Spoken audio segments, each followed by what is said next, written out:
For what feels like an eternity, I stare at the bloodied body without being able to move. It sprawled at my feet, limbs flung wide open, limp, each arm and leg pointing in a different direction on the filthy cobblestone ground of the tiny, walled, dark, and abandoned courtyard.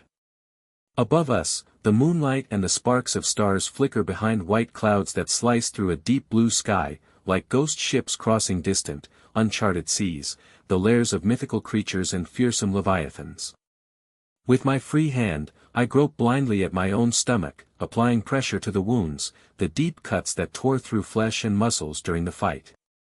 Warm, dark blood gushes between my fingers, trickling down my arm, soaking the inner sleeve of my shirt and jacket. A lantern shines through the fogged glass of a third-floor window in the adjacent building. I run and hide, crouching behind a bush. Clenching my teeth, I stifle a groan. "Who's there?" demands the gruff, weathered voice of an old man. Through the tangle of leaves, cloaked in shadows, I watch him. He wears a long, white cotton nightgown and a matching cap.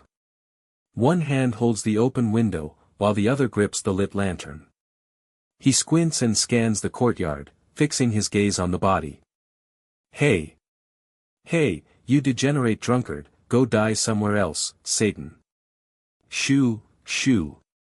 He yells like this for a minute or two, then grunts, mutters a curse, shuts the window, and disappears along with the light inside the room. I lift my head and look around, peering through one of the gaps in the ancient stone wall into the street.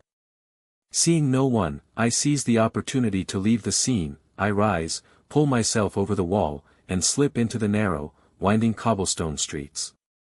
I try to move quickly but quietly.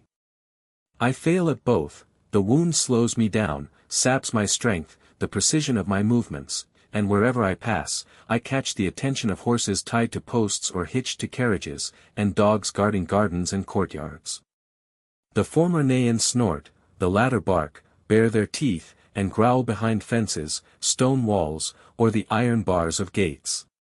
The streets are deserted, except for the animals, silent, save for their sounds, the gusts of wind, the rustling of leaves, the creak of hinges on lonely shop and tavern signs swaying in the dim light. Of the lanterns hanging from sparsely spaced posts along the paths, only a few remain lit. I regret coming on foot, but at the same time, I know I had no choice. I couldn't risk having the coachman as a witness, and driving my own carriage alone would have raised too many suspicions. A rider draws far more attention than a man on foot. A man can move unnoticed, can hide at the first sign of danger, can leap over walls and slip through courtyards unseen, can climb walls and travel across rooftops. After a while, I stop feeling my legs, stop perceiving their movement. Despite my thick, fine clothes, I feel a terrible cold creeping up my spine, stabbing Ben.